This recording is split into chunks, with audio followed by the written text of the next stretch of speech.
Good morning बच्चों।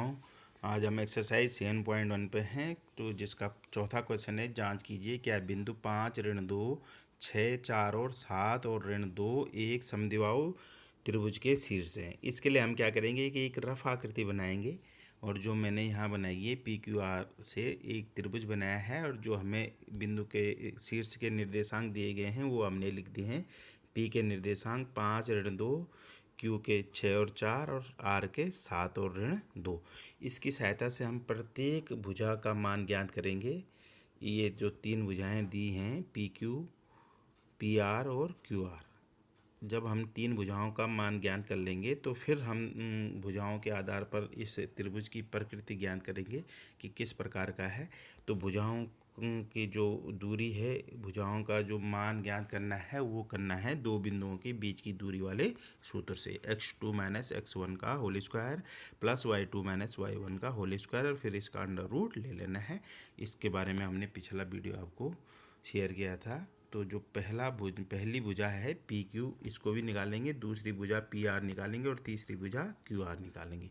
जब हमने पहली भुजा निकाली तो x2 आया 6 और माइनस x1 5, 6 ऋण 5 का वर्ग, और दूसरा आया 4 ऋण ऋण 2 का वर्ग। अब देखो यहाँ आप y2 माइनस y1 है और यहाँ हमने 4 धन 2 लिख दिया, तो इसका कारण देख लीजिए कि ये है y2 माइनस y1 का वर्ग, और y2 की जगह क्या है 4, और ऋण और y1 की जगह फिर ऋण 2। तो हमने इसे ऋण और ऋण का गुणा करके धन लिख दिया, तो 4 धन 2 का वर्ग लिख दिया। इसमें आप कोई कन्फ्यूजन न रखें, और इस तरह से हम आगे भी हम डायरेक्ट इस तरह के क्वेश्चन आएंगे तो वो करेंगे। जब ऋण और ऋण चिन्ह एक साथ आ जाएगा तो उसको हम प्लस चिन्ह में कन्वर्ट कर लेंगे। अब जब हमने पी क्यू का मान निकाल लिया है, जो आया 1 का वर्ग धन 6 का वर्ग और ये अंडर रूट 37 मात्रक। इसके बाद हमने पी आर निकाला, फिर 7 ऋण 5 का वर्ग धन ऋण 2 और ऋण ऋण ऋण 2, जिसको हमने क्या लिख दिया ऋण धन 2, क्योंकि ऋण ऋण 2 बार आ रहा था, तो ऋण 2 और धन 2 का वर्ग। तो इसकी सहायता से हमने पी आर का मान निकाल लिया अंडर रूट 4, जो आया 2 मात्रक। इसके बाद हमने क्यू आर का मान निकाला, 7 ऋण 6 का वर्ग धन ऋण और ऋण 2 ऋण 4 का वर्ग, और इसकी सहायता से हमने क्यू आर का मान निकाल लिया अंडर रूट 37। अब हमने देखा कि ये जो पी क्यू है और क्यू आर है, दोनों का मान अंडर रूट 37 आ रहा है। तो हम अब ये कह सकते हैं कि इस त्रिभुज में दो भुजाएं बराबर माप की हैं। ये भुजा और ये भुजा बराबर माप की है, तो ये समद्विबाहु त्रिभुज कहलाएगा। और जब हमने ये सिद्ध कर लिया कि पी क्यू आर एक समद्विबाहु त्रिभुज है, तो हम कह सकते हैं कि जो ये बिंदु दिए गए हैं ये समद्विबाहु त्रिभुज के शीर्ष हैं। इसके बाद जो पांचवा क्वेश्चन है इसको मैं छोड़ रहा हूँ, बड़ा लेंथी सा है और बहुत आसान है, आप उसको स्वयं कर लीजिए। इसके वीडियो के लिए इतनी समय का अभाव होने के कारण इसको मैं छोड़ रहा हूँ, आप कर लेंगे। अगर कोई दिक्कत आएगी तो फिर आप हमसे संपर्क करेंगे। क्वेश्चन नंबर 6 देखेंगे इसके बाद। तो जो क्वेश्चन नंबर 6 है इसके 3 पार्ट हैं, एक मैं कर रहा हूँ, 2 आप करेंगे। सेम है कि कोई बिंदु दिए गए हैं, 4 बिंदुओं के शीर्ष दिए गए हैं, और हमें बताना है कि ये जो चतुर्भुज बनेगा वो किस प्रकार का बनेगा। इसके लिए हम फिर एक रफ आकृति का निर्माण करेंगे, और उसके बाद उस चतुर्भुज की चारों भुजाएं और दोनों विकर्ण ज्ञात कर लेंगे। उसके बाद हम तय करेंगे कि ये जो चतुर्भुज है किस प्रकार का है। तो यहाँ पर जो बिंदु के निर्देशांक दे रखे हैं वो दे रखे हैं ऋण 1 ऋण 2 1 0, ऋण 1 और 2 और ऋण 3 और 0। इसकी सहायता से हमने क्या किया कि पहला भुजा ए बी निकाल ली, जो आई 2 अंडर रूट 2। दूसरी भुजा निकाली बी सी, वो भी आई 2 अंडर रूट 2। तीसरी भुजा भी 2 अंडर रूट 2, और चौथी भुजा भी 2 अंडर रूट 2। ये चारों भुजाओं का मान आ गया 2 अंडर रूट 2। अब जब किसी चतुर्भुज की 4 भुजाएं बराबर होती हैं तो तब हम कह सकते हैं कि वो वर्ग या चतुर्भुज में से कोई एक आकृति का है। तो इसके लिए हम क्या करना पड़ेगा कि हमें दोनों विकर्ण भी ज्ञात करने पड़ेंगे।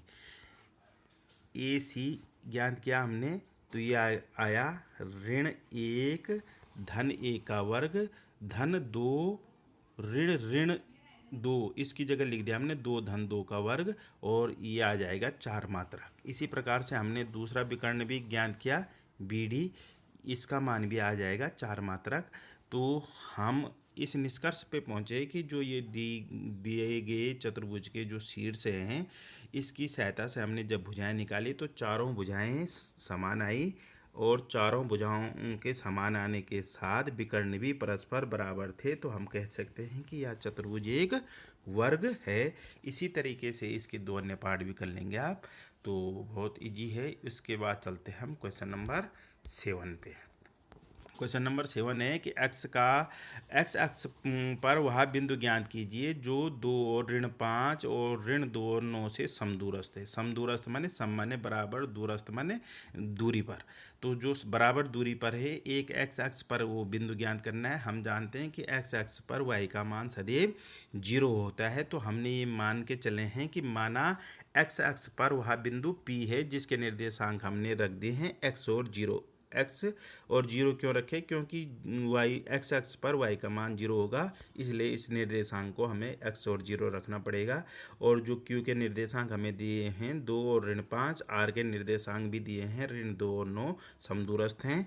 और ये हमने एक रफ चित्र बनाया है, इसके साथ हमको मालूम है कि ये समदूरस्थ हैं, मतलब पी क्यू और पी आर बराबर हैं।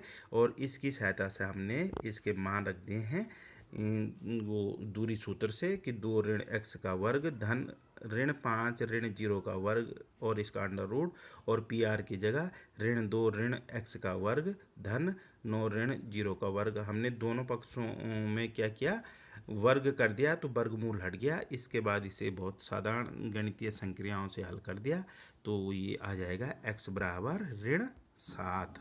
और हमने x का मान आ गया ऋण 7, तो हम ये कह सकते हैं कि जो p के निर्देशांक हैं वो होंगे ऋण 7 और 0।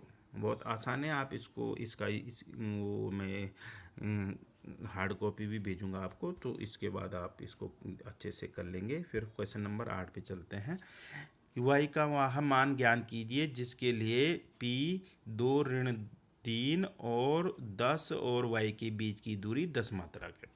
देखो ये हमने एक रफ चित्र बनाया है पी क्यू, पी के निर्देशांक 2 ऋण 3, क्यू के निर्देशांक 10 और y, और पी और क्यू के बीच की दूरी 10 मात्रक।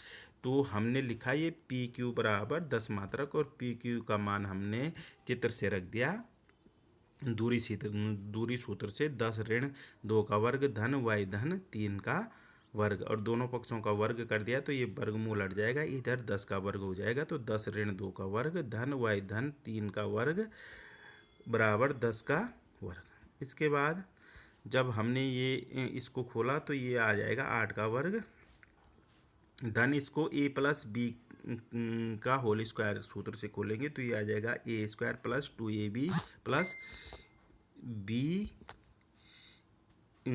का वर्ग। तो इसको जब हमने खोला तो ये आ जाएगा 8 8 64 धन y का वर्ग धन 2 3 6y धन 9 बराबर 100। और इसको हल किया तो हमारे पास एक द्विघात समीकरण बनी y स्क्वायर प्लस 6y ऋण 27। और इसको जब इसके हमने मूल ज्ञात किए तो y का मान एक आ रहा है ऋण 9 और एक आ रहा है 3। तो हम कह सकते हैं कि y का मान या तो ऋण 9 होगा या तो 3 होगा। इसके बाद 2 क्वेश्चन हैं, आप उनमें स्वयं कोशिश करेंगे तो बहुत आसानी से हो जाएंगे। तो फिर हम नया वीडियो लेके आप तक पहुंचते हैं। Thank you.